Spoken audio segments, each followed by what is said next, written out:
BLM Kerala, Tamil Nadu, Pondicherry. സർക്കാർ പരിപാടികളിൽ സംസ്ഥാന ഗീതമായ തമിഴ് താഴ്വായത്ത് ആദ്യം ആലപിക്കുന്നതിനുള്ള പ്രമേയം പാസാക്കി തമിഴ്നാട് നിയമസഭ. മുഖ്യമന്ത്രി സി ജോസഫ് വിജയ് അവതരിപ്പിച്ച പ്രമേയം ഐക്യദാർഢ്യത്തോടെയാണ് പാസ്സായത്. AIDMK, DMK ഉൾപ്പെടെയുള്ള എല്ലാ രാഷ്ട്രീയ പാർട്ടികളും പ്രമേയത്തെ പിന്തുണച്ചിട്ടുണ്ട്. സംസ്ഥാനത്തെ വിദ്യാഭ്യാസ സ്ഥാപനങ്ങളിലും സർവകലാശാലകളിലും സർക്കാർ ഓഫീസുകളിലും പൊതുമേഖലാ സ്ഥാപനങ്ങളിലും തമിഴ് താഴ്വാഴ്ത്ത് ആദ്യം ആലപിക്കണമെന്നാണ് പ്രമേയത്തിലെ പ്രധാന വ്യവസ്ഥ. എന്നാൽ സംസ്ഥാനത്തെ ഔദ്യോഗിക പരിപാടികളിൽ ദേശീയ ഗാനത്തിന് മുമ്പ് വന്ദേ മാതരം ആലപിക്കണമെന്നാണ് കേന്ദ്ര ആഭ്യന്തര മന്ത്രാലയത്തിന്റെ കർശനമായ ഉത്തരവ്. ഇതിനെ മറികടന്നുകൊണ്ടാണ് തമിഴ്നാട് നിയമസഭ തമിഴ് താഴ്വാഴ്ത്ത് ആദ്യം ആലപിക്കാൻ തീരുമാനിച്ചിരിക്കുന്നത്. കേന്ദ്രത്തിന്റെ ഉത്തരവ് പ്രകാരം തമിഴ് താഴ്വാഴ്ത്ത് 3ാം സ്ഥാനത്തേക്ക് പിന്തള്ളപ്പെട്ടിരുന്നു. എന്നാൽ കേന്ദ്ര നിർദ്ദേശത്തിനെതിരെ രൂക്ഷമായ വിമർശനമാണ് തമിഴ്നാട്ടിൽ ഉയർന്നത്.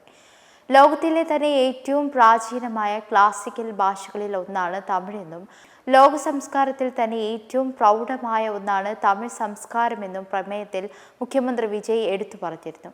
രാഷ്ട്രീയ കക്ഷി വ്യത്യാസങ്ങൾക്കപ്പുറം സഭയിലെ എല്ലാ അംഗങ്ങളും ഒന്നിച്ചു പിന്തുണയ്ക്കണമെന്നും പ്രമേയം അവതരിപ്പിച്ചുകൊണ്ട് വിജയ് അഭ്യർത്ഥിച്ചിരുന്നു.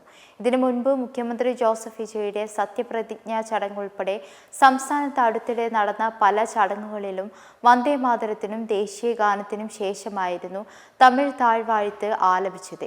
ഇതിൽ പ്രതിഷേധമുയർന്ന പശ്ചാത്തലത്തിലാണ് ഇപ്പോൾ സർക്കാർ പ്രമേയം കൊണ്ടുവന്നിരിക്കുന്നത്. 1970 നവംബർ 23 മുതലാണ് തമിഴ്നാട്ടിൽ ഔദ്യോഗിക ചടങ്ങുകളിൽ തമിഴ് വാഴ്ത്ത് ആലപിക്കാൻ തുടങ്ങിയത്. 2021 ഡിസംബർ 12 താഴ്വാഴ്ത്ത് സംസ്ഥാനത്തിന്റെ ഔദ്യോഗിക ഗാനമായി അംഗീകരിക്കുകയും ചെയ്തിരുന്നു. മനോന്മാണിയം സുന്ദരനാരായണൻ തമിഴ് താഴ്വാഴ്ത്തിന്റെ രചയിതാവ്. 1891 രചിച്ച മനോന്മാണിയത്തിന്റെ ആമുഖത്തിൽ നിന്നായിരുന്നു തമിഴ് താഴ്വാഴ്ത്തിന്റെ ഭാഗമെടുത്തിരിക്കുന്നത്. മെമ്പർമാരുടെ നിക്ഷേപങ്ങൾക്ക് ഉയർന്ന ലാഭവിഹിതം നൽകുന്ന കേന്ദ്ര സർക്കാർ സഹകരണ registered society Bharat Lajna multi state housing cooperative society limited.